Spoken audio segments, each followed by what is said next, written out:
Tepat hari Senin 12 Rabiul Awal tahun ke-11 Hijriah, bersamaan dengan hari lahirnya Rasulullah, hari Senin tanggal 12 Rabiul Awal tahun ke-11 Hijriah, Allah perintahkan kepada malaikat Jibril, Jibril, kau turun jemput kekasihku Muhammad, cabut nyawanya, dengan catatan tanya dulu, jika dia sudah mau lakukan tugasmu, tapi jika belum mau tunda tugasmu sampai dia mau.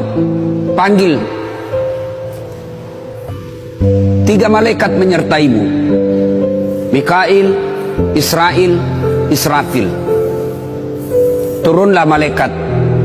Di langit ke-7 mereka masih berempat, langit ke-6 mereka masih berempat.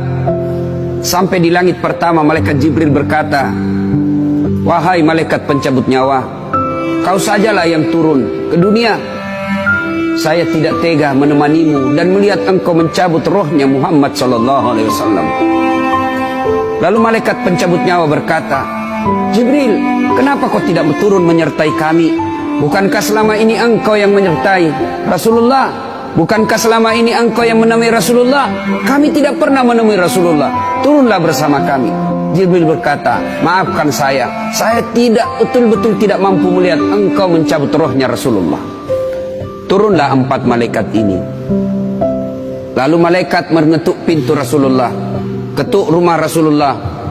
Assalamualaikum warahmatullahi wabarakatuh ya Rasulullah. Nabi dalam rumah menjawabnya, waalaikumsalam warahmatullahi wabarakatuh. Fatimah membuka pintu, ternyata tidak ada orang di depan pintu. Rasulullah lalu bersabda, sudah ada di damping saya. Malaikat pencabut nyawa berkata, ya Muhammad, hari ini aku diperintah Allah untuk mencabut ruhmu. Menurutmu bagaimana? Rasulullah menjawabnya, wahai malaikat, 24 nabi dan rasul senior saya, 24 nabi dan rasul pendahulu saya, setelah mereka melaksanakan tugas, mereka pun menghadap kepada Allah. Hari ini saya siap menghadap, tapi saya lihat ini ada keanehan. Apa ya Rasulullah? Mana malaikat Jibril? Kok tidak ada di antara kalian?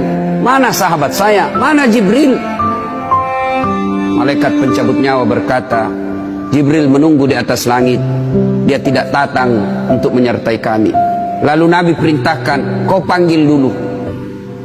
Ada perkara yang penting yang ingin saya tanyakan kepada Jibril. Setelah itu saya siap menghadap kepada Allah.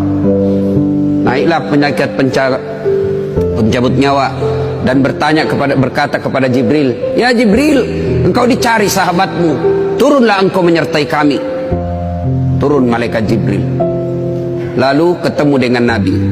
Nabi bertanya kepada Jibril, ya Jibril, kalau hari ini aku harus menghadap kepada Allah, tolong berikan saya berita gembira, tolong perdengarkan saya kalimat yang nikmat di telinga saya. Lalu Jibril bersabda, ya Muhammad, saya dapat berita gembira dari Allah. Seluruh malaikat yang pernah Allah ciptakan antri untuk menyambut rohmu ya Muhammad. Apalagi ya Jibril, ya Muhammad, seluruh nabi 24 haram masuk surga sebelum engkau lebih dulu. Meskipun engkau nabi paling terakhir, tapi Allah memberikan garansi dan jaminan haram seluruh nabi dan rasul masuk ke dalam surga sebelum engkau lebih dulu ya Muhammad. Nabi mengucapkan alhamdulillah. Apalagi ya Jibril, ya Muhammad, jika engkau punya dosa dan kesalahan, Allah telah mengampuni dosa dan kesalahanmu. Nabi bersabda, alhamdulillah. Tapi ya Jibril, itu kan saya, itu diri saya. Ya Jibril, saya tidak cemas soal diri saya tidak ragu soal diri saya. Yang saya cemaskan umatku ya Jibril. Bagaimana umatku sepeninggal aku kelak?